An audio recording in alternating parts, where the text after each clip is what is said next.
So thank you all for joining this evening. Our guest tonight is Edward Marshall. He is a professor at Duke who teaches leadership.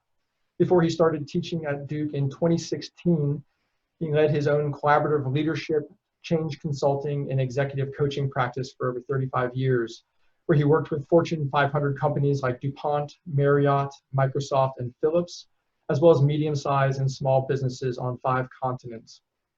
Edward is one of the original pioneers in collaborative leadership as far back as 1985. In 1991 with DuPont, he won the Association for Talent Development's Excellence in Organization Development Award for his work transforming an information systems leadership culture from hierarchy to collaboration. He wrote about his best practice methodology, the collaborative method, in his first book, Transforming the Way We Work, The Power of the Collaborative Workplace, which was published in 1995.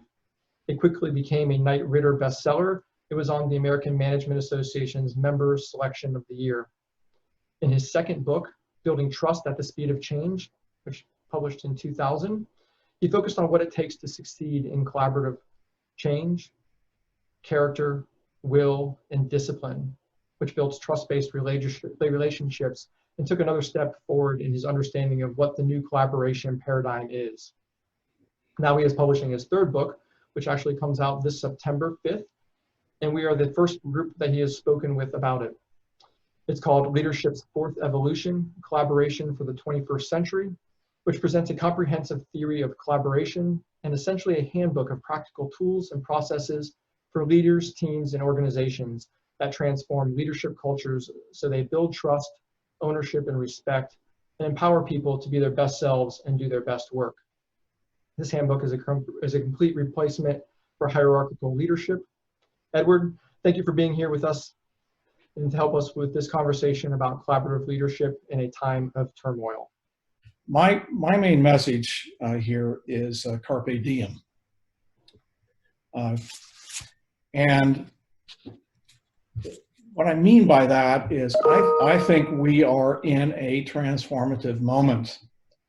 The word moment has been used a lot by people in the media, at least in the context of what we do. The notion of transformation is very much present, perhaps more now than at any time I have seen in my professional career. And it is a moment of both threat and challenge, and it's actually quite scary, given the systemic forces at work that we will talk about here.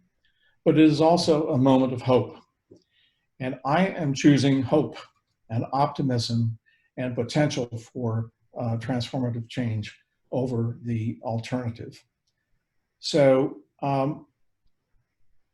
what I see in terms of that transformation is the opportunity for us to move in this kind of action-forcing event called COVID-19 from 20th century industrial age leadership to 21st century digital age leadership.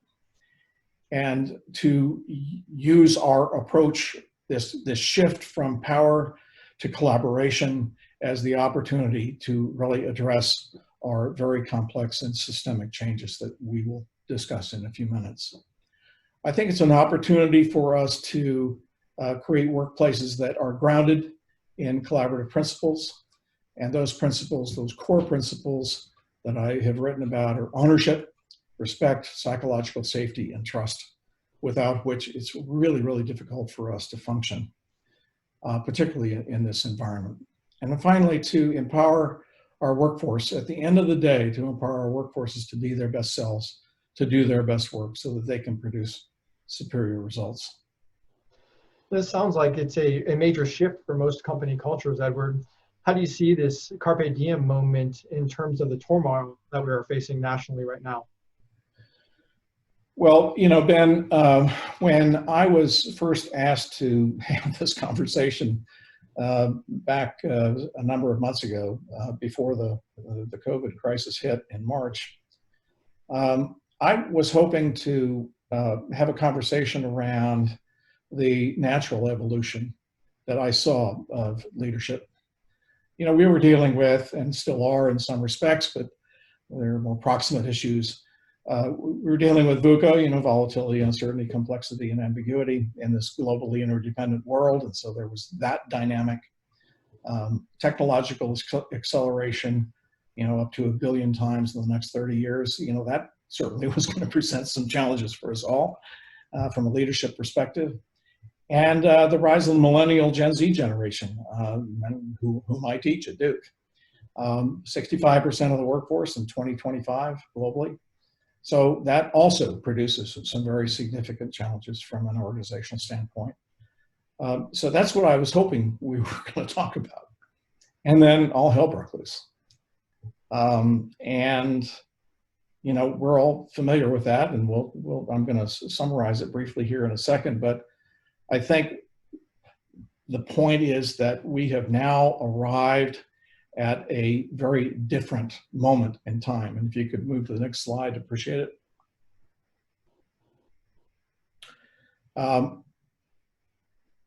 The complexity of what we have to cope with now has ramped up substantially. So we've got a very serious set of issues to deal with, and that leads to this idea that we're at this inflection point where we have a choice in the matter as to which way we go. And so I look at it this way: this inflection point is this time of turmoil. Many of these forces, I will summarize in a minute. But what I'd like to emphasize here is that whether it's the economy or healthcare or climate change or institutional racism, these are systemic forces that have now all collided almost at the same time. It's happening all at once, all at the same time. And, so because of that, this has impacts upon each of us that we all know. We're all feeling it. I know I certainly am. And it's a moment when we again get to make the choice as to which direction we're going to go. I choose hope. I choose optimism. I choose collaboration as a way in which we can find our way together through these to the solution of these systemic issues.